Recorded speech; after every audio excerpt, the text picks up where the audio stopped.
Good morning বাচ্চারা, আজকে আমরা সবাই এয়ারপোর্ট নেতাজি এয়ারপোর্টে চলে এসেছি।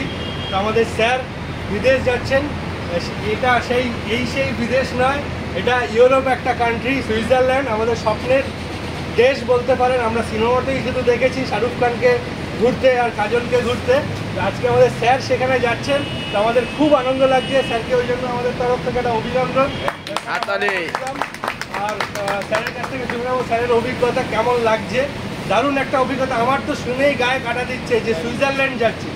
আমরা বাংলাদেশ যেতে গেলে 14 বার ভাবি, হ্যাঁ, আর স্যার সুইজারল্যান্ড যাচ্ছে, বিশাল একটা, সাথে জার্মানি। তো বিশাল একটা ব্যাপার, স্যারের কাছ থেকে শুনে নেবো যে স্যারের কেমন লাগছে। একদম আমার এই টোটাল জার্নি, আমার টোটাল প্রত্যেকটা টিম মেম্বারের অবদান। তার ভেতরে কিছু মানুষ যারা এই ভেস্টিজ রয়্যাল গ্ল্যাডিয়েটার টিমের সম্পদ।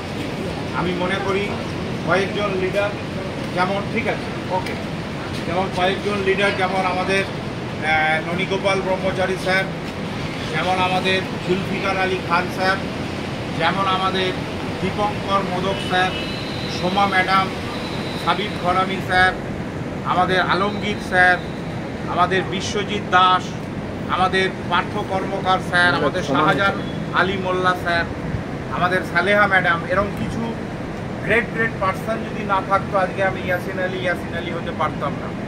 বিশেষ করে মোদক স্যারের এমন কিছু টেকনিক্যাল অবদান আছে যেগুলো বলার অপেক্ষা রাখে না।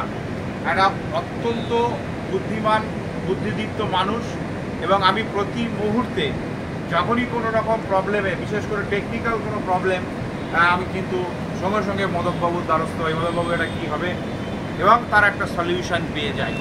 তো আপনাদেরকে একটা কথাই বলবো ফ্রেন্ডস, আসুন, ভেস্টিজের মজা আপনাদের কাছে সোজাভাবে রয়েছে।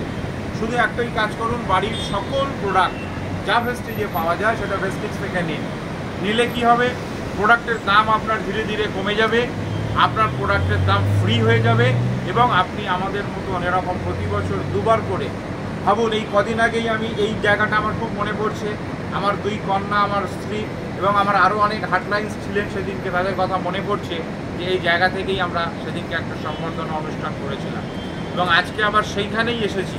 তো ভালো লাগছে যে সকলে একটা সুন্দর রাস্তা আমাদের করতে হবে। আমরা সাধারণ গরিব ঘরের মানুষ, দাঁত মাজার মধ্যে দিয়ে, চা খাওয়ার মধ্যে দিয়ে আমাদের কোনো অর্থনৈতিক উন্নতি হবে না। শুধু ভেস্টিজের হাত ধরুন, অবশ্যই একটা লাইফ আপনারা পাবেন। Thank you. আবারও মোদকবাবুকে আমার অজস্র ধন্যবাদ জানাবো। Thank you sir, thank you.